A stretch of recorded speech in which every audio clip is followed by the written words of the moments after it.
Maukah engkau sembuh?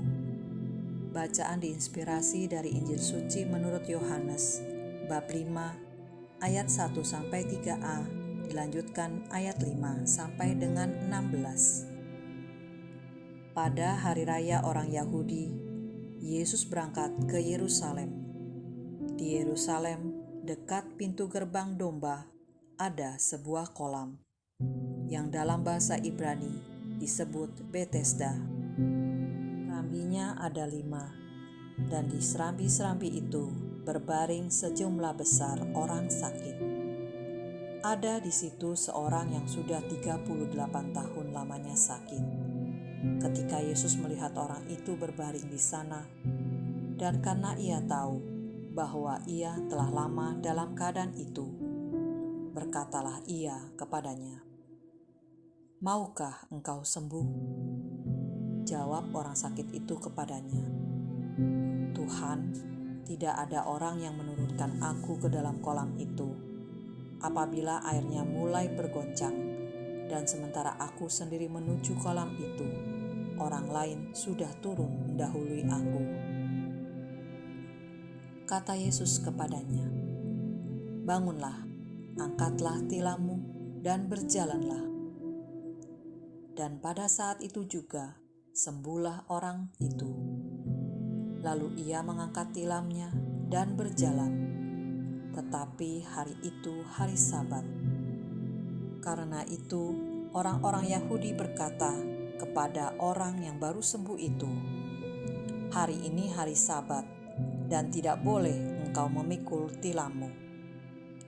Akan tetapi ia menjawab mereka, "Orang yang telah menyembuhkan aku, Dia yang mengatakannya kepadaku, 'Angkatlah tilammu dan berjalanlah.'" Mereka bertanya kepadanya, "Siapakah orang itu yang berkata kepadamu, 'Angkatlah tilammu dan berjalanlah'?"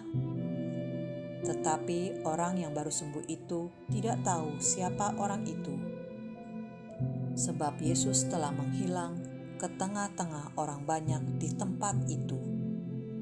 Kemudian, ketika bertemu dengan dia dalam bait Allah, Yesus lalu berkata kepadanya, "Engkau telah sembuh, jangan berbuat dosa lagi, supaya padamu jangan terjadi yang lebih buruk."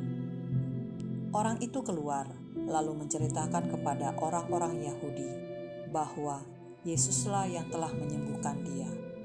Dan karena itu, orang-orang Yahudi berusaha menganiaya Yesus karena ia melakukan hal-hal itu pada hari Sabat.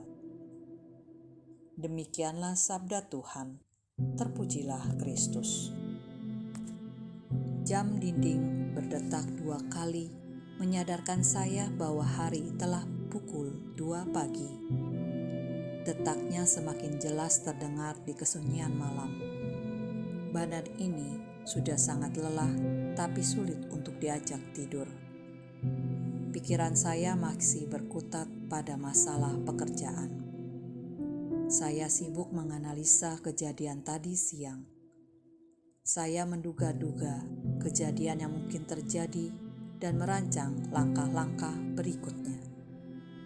Ketika tubuh ini menjerit letih, saya teringat untuk mendaraskan doa Bapa kami, diikuti Salam Maria berulang kali hingga akhirnya terlelap. Pagi hari saya bangun dengan keadaan masih lelah. Meskipun demikian, saya teguhkan hati untuk tetap berangkat ke kantor dan menghadapi persoalan kemarin. Ternyata semua perkiraan dan rancangan saya meleset karena suatu kejadian di luar prediksi, sehingga masalah tersebut terselesaikan dengan sangat baik. Saat membaca Injil hari ini, saya seolah disadarkan oleh pertanyaan sederhana namun sangat tepat oleh Tuhan Yesus kepada orang yang sudah 38 tahun lumpuh. "Maukah engkau sembuh?"